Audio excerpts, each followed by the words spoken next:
So, as many predicted, Manchester City get off to a strong winning start away to West Ham. And I suppose many people will say, give them the Premier League title now. It's going to be 3 in a row. They're going to run away with it. I think that's complete nonsense, and I'll explain why. But I tell you what was nonsense. Erling Haaland missing a chance in the Community Shield last week or two, and suddenly he's Timo Haaland.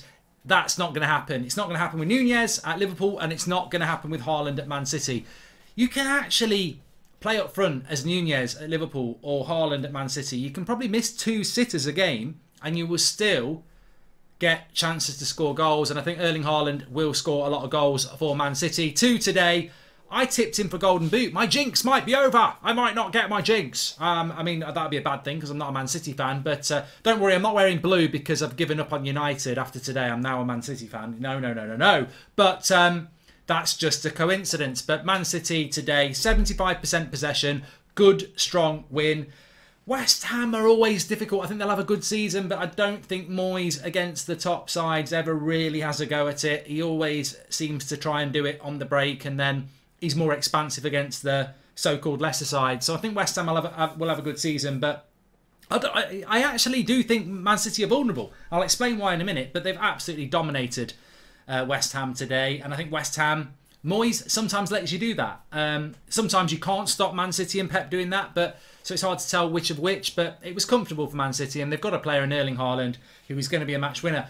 The second goal was really interesting because you don't normally see Man City score those sort of goals, and I sort of thought that when they bought Erling Haaland, how are they going to create these situations that Haaland loves, where it's on the break, that ball into the final third, he sprints through one-on-one and he scores. And Man City don't play like that. I mean, I've seen them do it from corners. They're brilliant on the break from corners when they concede a corner, but they're not really the sort of team that invites pressure and then hits teams on the break. But that goal was absolutely prototype Erling Haaland. Second goal for Man City.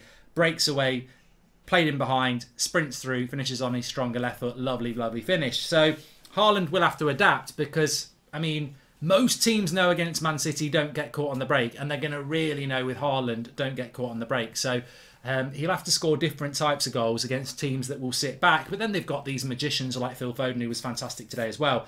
Bernardo Silva obviously looks like he's going to go to Barcelona. He was on the bench today, and that's something I just want to focus in on here because basically that's the end of the Premier League opening day. There's no Monday Night Football. We've had it now. It seems to have gone in the blink of an eye. Man United obviously crap today, but Man City very strong. Liverpool dropping points. Chelsea, Spurs and Arsenal all winning in different ways. And then everybody else in between. It'd be very easy to say Man City are going to win the league. Nottingham Forest are going to get relegated. But it probably won't happen like that because I look at that Man City team, and with Bernardo Silva going, they're probably going to end up buying somebody else. But I looked at their bench today. Calvin Phillips, John Stones, Ortega, Alvarez, Bernardo Silva who's going to go, Mahrez, Palmer, Lewis, Wilson, Esbrand. That's not... I think Man City have lost some depth. I think they have lost some quality with Jesus and Zinchenko going.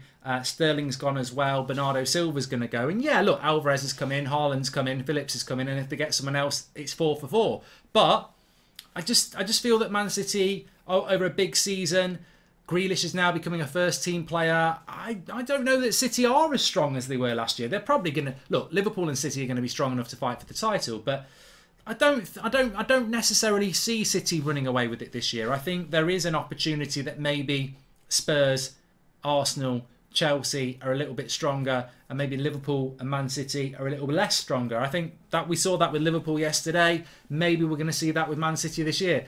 I certainly think that Liverpool and Man City, at the very least, are going through a mini rebuild. They're keeping a lot of their players, but some of the players that they're losing, Man City and Liverpool, especially Mane at Liverpool, they've got to adapt a little bit. So there may be a vulnerability there. I fully expect Liverpool and Man City to be firm favourites for the Champions League, and I don't see anybody else winning the Premier League. But I'm not going to say just because Man City have been to West Ham and won 2-0 on the opening day and Liverpool drew at Fulham that Man City are going to win the league. I predicted Man City would win the league, but I think there's a lot of football to go yet, and it will be those two that do it. And Haaland and Nunez, but Haaland's day today, 2 goals. He is going to score a lot of goals in that Man City side this year. Easily going to go over 20. And I think we're in for a very, very interesting Premier League season. And I have enjoyed it. I have enjoyed the opening day, opening week one of the Premier League. I have enjoyed it. Can't wait for Spurs against Chelsea next week. I think that's a massive game just to see where they're at. I don't know. I mean, Liverpool play on the Monday against Palace. I think Man City have got quite a straightforward home game. You'd expect them to win that. I mean, look, Man City will probably start off with 5 wins. You know, that's not going to be a surprise. Liverpool are going to have United the week after that on game week 3. So I watch it with interest, and I think that the really interesting dynamic for me is the North London derby. Arsenal fans are happy. Spurs are happy. I mean, I know that derby's not coming up anytime soon, but what I mean is they are 2 clubs that just seem over the last 18 months to be quite similar, and they are fighting for the same things again. So I think that's really interesting as well. Relegation, look, it's too early to decide what's going to happen there. You know, there's a lot of teams that need to bounce back. Villa, disappointed with that result, no doubt. Everton will be disappointed with their result. Southampton, some people think might get relegated, but ultimately I still think Fulham, Bournemouth and Forest will be the ones that have got to somehow, one of them or 2 of them have got to find enough points to pull in a Southampton, an Everton, a Brentford or whoever you want. But yeah, look, all in all, really good starts to the weekend. Probably quite predictable. I think a lot of people thought Arsenal would start the season well, Spurs would start the season well, Haaland and Man City would start the season well. Liverpool was obviously the big result. I suppose United losing to Brighton, but if you know, you know. I don't necessarily think it was. I thought Brentford deserve a bit of a shout out as well. 2-0 down to Leicester, and yet again they show that character away from home to come back and get a point. So writing Brentford off again is a dangerous thing, as we've learned before. But on Haaland, he ain't going to flop. I'm sorry, he's not going to flop. He will score a lot of goals. He might miss a lot of chances, but it's a bit like, you know, when you're in a team like that, you can relax, because if you do miss a one-on-one, you know another one's coming along and another one's coming along, and you've just got to back yourself and be confident.